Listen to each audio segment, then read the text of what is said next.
बेटा अब अपन यहाँ पे तृतीय कोटि की जो सारणी की है उसके बारे में अपन बात करते हैं। हमारे पास में निम्न 3 समीकरणों पर अगर हम विचार करें, जैसे हमारे पास में 3 समीकरण हैं a1x b1y plus c1z equal to 0, इसी प्रकार से a2x plus b2y plus c2z equal to 0 है बेटा, और a3x प्लस b3y और c3z इक्वल टू 0 है। तो इस इक्वेशन को सॉल्व करने के लिए जो सारणी की मेथड है उसे हम कैसे सॉल्व कर सकते हैं, तो हम इसे किस प्रकार से सॉल्व करेंगे। सारणी की मैं आपको बतला रखा है, इस प्रकार से हम जैसे लेते हैं तो इसके कंपोनेंट्स a1 a2 और a3 b1 b2 एंड बेटा b3 c1 c2 and c3।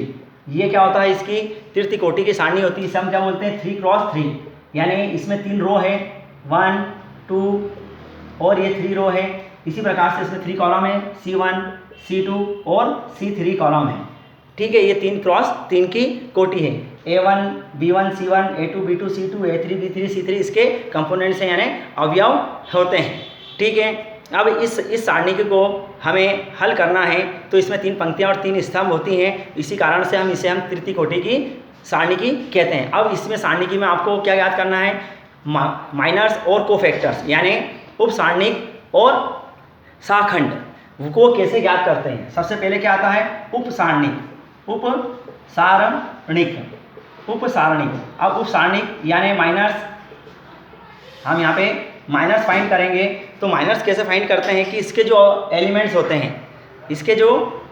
होते हैं, अगर aij में एक सारणी के रूप में a11 है ना, अगर मैं इस प्रकार से इसको लिखूं कि यहाँ पे अगर 3 सारणी की है तो एक सारणी को भी इस प्रकार से लिखें, यहाँ पर a11 a12 a13 a21 a22 a23 a31 a32 और a33। तो यहाँ पे जो है मान लिया कि आपको उप सारणी की ज्ञात करना है, तो ये जो उप सारणी की आपको ज्ञात करना है, इस जो आपको दे गई है ना, सारणी की किसी एक उप सारणिक, एक ऐसा सारणिक होता है जो बेटा दिए हुए सारणी में उस अवयव वाली पंक्ति और स्तंभ, हम जब उप सारणिक निकालते हैं तो कैसे निकालते हैं, हमें चाहे किसी अवयव का, जैसे a11 का निकालना है तो इसका कॉलम और इसकी पंक्ति को छोड़ देते हैं और बाकी जो बचती है वही उसका उप सारणिक कहलाती है। जैसे aij, अगर मैंने कोई वर्ड लिया aij, ये अवयव है aij। ठीक है, यहाँ पे ये कंपोनेंट्स होते हैं 1, यानी i भी 1 है और j भी 1 होगा।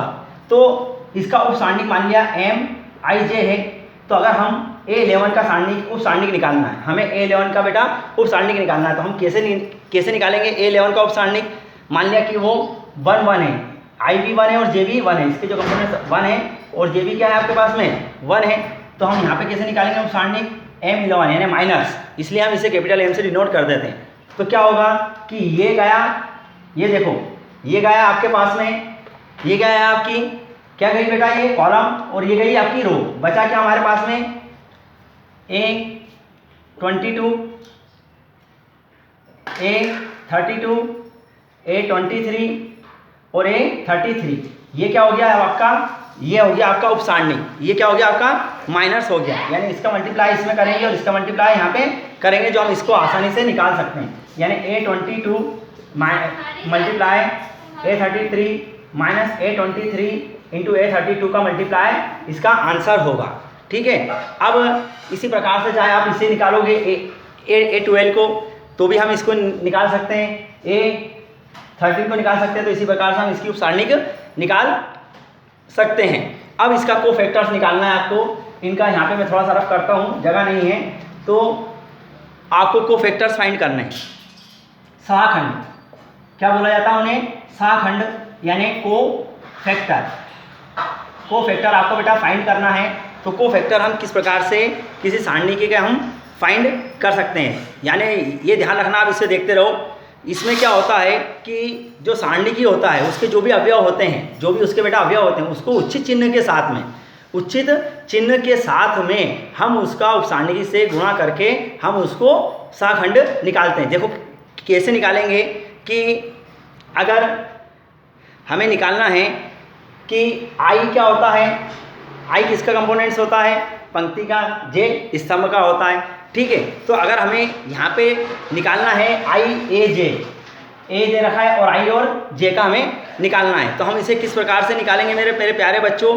यदि ए आई जे का मैंने बोल दिया को फैक्टर सी आई जे है, सी आई जे है। तो हम उचित चिन्ह का मतलब क्या होगा हमारे, हम कैसे निकालेंगे, सी आई जे, ध्यान से समझना, -1, ठीक है बेटा, -1 क्या आएगा, आई प्लस जे, और उसकी उप सारणी की आएगी, क्या आएगी मेरे प्यारे बच्चों, उप सारणी की एम आई जे, एम आई जे। इस फार्मूले को आपको लर्न करना है क्योंकि मोस्ट इंपॉर्टेंट है, इसके ऊपर आते हैं आपके पास में क्वेश्चंस आते हैं। तो अगर मेरे को यहाँ पे क्या निकालना है, अगर मेरे को C11 निकालना है, सपोज मैंने यहाँ पे C11 लिया, तो -1, आई क्या है 1 और जे भी क्या है बेटा 1, यानी 1 + 1, और मेरे पास में एम आई जे यानी 1 1 है। तो मेरे पास में अभी आपको मैंने निकाल के बताया क्या आएगा बेटा, यहाँ पे A22, A22, A32, A23 और A33। इस प्रकार से आपको इसका एक कोफैक्टर निकलेंगे, यानी माइनस अलग होता है, उप सारणी की अलग होती है, और कोफैक्टर निकालना है तो आपको इस प्रकार से निकालना है, उसमें उचित चिन्ह का इसका उपयोग जरूर किया जाता है, ये याद रखना। तो यहाँ पे हमारे पास में अगर हमें और भी निकालना है तो उस प्रकार से हम इसको निकाल सकते हैं। जितने भी अगर A12 निकालना है तो अपन यहाँ पे निकाल दें C12, यानी -1, आई की वैल्यू कितनी है 1 ही है, इसकी वैल्यू कितनी है J की 2। अब यहाँ पे हमने लिया तो यहाँ से ध्यान से देखो बेटा, 12 ले रहे हैं तो ये रॉन्ग जा रहा है, याला ले रहे हैं अब, तो ये कॉलम गया और यही रो गई, ये कॉलम गया बेटा, ये रो गई। तो A21, A31, A23 और A33, यानी हमारे पास में क्या आएगा यहाँ A21, A31, A23 बेटा और A33, ठीक है। इस प्रकार से हम इसके कोफैक्टर फाइंड करते हैं। अब अभी आपको मैं इसके क्वेश्चन सॉल्व कराऊंगा तो आपको इजीली समझ में आ जाएगा। ये तो हमारा एक बेसिक था उसका, जो आपको बताना था कि हम कैसे शाखंड करते हैं, कैसे हम इसकी उप सारणी यानी माइनर्स फाइंड करते हैं और इसके कोफैक्टर्स यानी शाखंड ज्ञात करते हैं, किस प्रकार से ज्ञात किए जा सकते हैं। अभी हम इसके एग्जाम्पल लेते हैं, इससे आपको इजीली समझ में आएगा।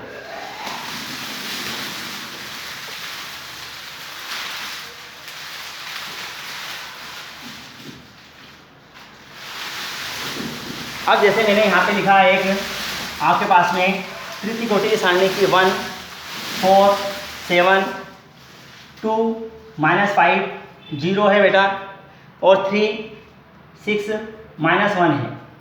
अब के सभी आपको क्या याद करने, कोफैक्टर फाइंड करने, कोफैक्टर यानी शाखंड फाइंड करने, सभी कोफैक्टर आपको फाइंड करने हैं, शाखंड आपको फाइंड करने बेटा। अब हम इसके फाइंड करेंगे 1 2 3 4 -5 6 7 0 और -1, आपको इसके सबके कोफैक्टर आपको फाइंड करने हैं। तो हम किस प्रकार से इसको सॉल्व करेंगे, देखो फर्स्ट कौन सा है हमारे पास में 1 है, तो 1 का जो हम कोफैक्टर फाइंड करेंगे, यानी 1 का पहले 1 की हम क्या निकालेंगे, उप सारणी की निकालेंगे, क्योंकि हमारे उसमें उपयोग में आएगी। तो 1 की उप सारणी की क्या है, माइनस भी अपन डायरेक्ट फाइंड कर सकते हैं और उसके बाद में कोफैक्टर भी अपन उसको फाइंड कर सकते हैं। तो कैसे फाइंड करेंगे बेटा, ध्यान से देखो, अगर मैंने फर्स्ट की उप सारणी की निकाली तो उप सारणी की क्या होगा हमारे पास में, यही जाएगा आपका बेटा कॉलम, और ये रो गई। तो यहाँ क्या बचा आपके पास, -5 0 6 -1, ठीक है। तो क्या आ गया हमारे पास में, -5 मल्टीप्लाई -1 -6 × 0, तो आंसर क्या गया, 5 × 5 -6 0 तो 0, तो आंसर कितना आ गया आपका 5। अब ये तो उप सारणी माइनस हो गया। अब इसका आपको क्या निकालना है बेटा, कोफैक्टर। तो हमने अगर इसका कोफैक्टर निकालना है, किसका कोफैक्टर निकालना है, तो 1 का है ना कोफैक्टर फाइंड करना है। अब कोफैक्टर फाइंड करना है तो आपको मालूम होना चाहिए कि -1 तो कितना 1 + 1, ठीक है। और यही सारणी की आती है, ये लिख दिया मैंने वापस, -5 0 6 -1, और इसकी वैल्यू आपने फाइंड कर रखी है -1। अब देखो -1 का क्या हो जाएगा, स्क्वायर, और इसकी वैल्यू कितनी है आपके पास में 5, ये मल्टीप्लाई, तो आंसर कितना आएगा, 1 का -1 का स्क्वायर 1 ही होगा, 1 × 5, तो 5 × 5, ये हो गया। इसी प्रकार से अब आपको किसका निकालना है कि मेरे को 2 का निकालना है सर, तो यहाँ पे निकालेंगे सेकंड 2 की उप सारणी यानी माइनस, 2 का माइनस यानी उप सारणी, थोड़ा सा इंग्लिश वर्ड भी आपको आना चाहिए बेटा, है ना, कभी आ जाए वहाँ पे तो आपको आना चाहिए। 2 का उप सारणी निकालना है, तो 2 का उप सारणी कैसे निकालेंगे, ये 2 लिया तो यही कॉलम गया बेटा, ध्यान से देखना, ये कॉलम गया, ये रो गई, ये कॉलम गया बेटा, ये रो गई, ये कॉलम गया बेटा, ये रो गई, तो हमारे पास में क्या बचा, आपको फार्मूले भी नहीं याद होंगे तो भी आप कर लोगे। 4 7 6 माइनस 1, तो क्या है हमारे पास में 4 बन जा, 4 इंटू -1 माइनस 6 इंटू 7, तो कितना आया बेटा आपके पास में -4 6 7 जा 42, -42, तो आंसर कितना आ गया -46। ये तो इसका क्या हो गया, आपका उप सारणिक हो गई, यानी माइनर्स हो गया बेटा इसके अंदर। यहाँ पे आपको चिन्ह का कोई मतलब नहीं है, चिन्ह का कोफैक्टर्स में आपका मतलब है जब आपके पास में ये आएगा। अब हमारे पास में 2 का निकालना है, अब 2 कौन से पोजीशन पे है, A12 पोजीशन पे, यानी A12 पोजीशन पे, यानी आई जो पंक्ति है वो 1 है और जे व स्तंभ का जो है वो सेकंड स्तंभ है, यानी जे कितना है 2 है, आई है 1 है, तो हमें 2 का जो शाखंड निकालना है, यहाँ पे लिखेंगे 2 का शाखंड, 2 का शाखंड निकालेंगे तो -1 1 + 2, और ये की यही आएगी इक्वेशन 4 7 6 -1। अब यहाँ देखेंगे -1 की पावर 3 हो गई, 2 + 1 3, मल्टीप्लाई कितना आया हमारे पास में इसका माइनस शाखंड -46 निकाला, ये -46 हो गया हमारे पास में, तो -1 की पावर 3 है, तो -1 को 3 टाइम मल्टीप्लाई करेंगे तो आंसर क्या आएगा, -1 ही आएगा। तो यहाँ क्या आ गया आपके पास में -1 इंटू -46, तो माइनस माइनस प्लस होकर कितना है 46 बन जा 46, यानी आपका आंसर आ गया 46। इसी प्रकार से आप सबके जितने भी कंपोनेंट्स हैं उनके शाखंड आसानी से निकाल सकते हो। कोशिश करना, नहीं आया तो फिर मेरे से वापस पूछना। अभी अपन और निकाल के बतलाते हैं।